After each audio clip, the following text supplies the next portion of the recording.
5 ago, I have a dream. On January 15th, 1929, an African-American boy was born to his mother and father.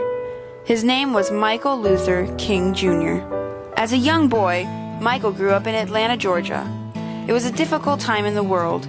He always found it difficult to play with some of the other boys in town. Their parents never let poor Michael play with their kids. He didn't realize it at the time, but the color of his skin would be the cause of many injustices for the rest of his life. Michael's father took over his father's job as pastor of Ebenezer Baptist Church. His family had always had an active role in the church since before Michael was born. At the age of 6, Michael and his family traveled to Europe. While visiting Germany, Michael and his father changed their names to Martin Luther King and Martin Luther King Jr. At the age of 15, Martin graduated from high school. Years later, after attending many colleges, Martin moved to Boston, where he graduated from Boston University. While living in Boston, he met and married Coretta Scott, and 2 sons and 2 daughters were born into the family. While having a happy life at home with his wife and kids, he still felt he had a calling larger than himself. Over the years, Martin was part of many peace protests. He preached for peace and for equal rights for not only African Americans, but for every person in the world. One of his most important moments was called the bus boycott.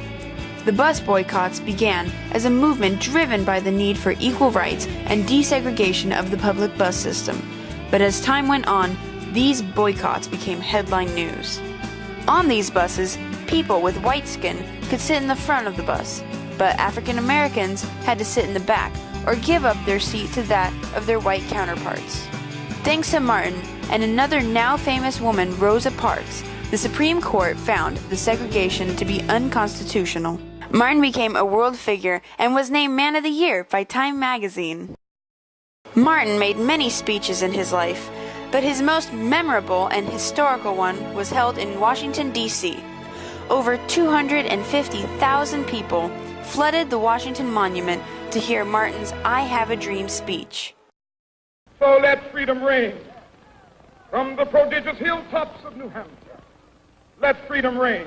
When we let it ring from every village and every hamlet, from every state and every city, we will be able to speed up that day when all of God's children, black men and white men, Jews and Gentiles, Protestants and Catholics, will be able to join hands and sing in the words of the old Negro spiritual, free at last, thank God Almighty, we are free at last. From that moment on, even after his assassination, Martin Luther King Jr. cemented his name among many others as an American icon and revolutionary.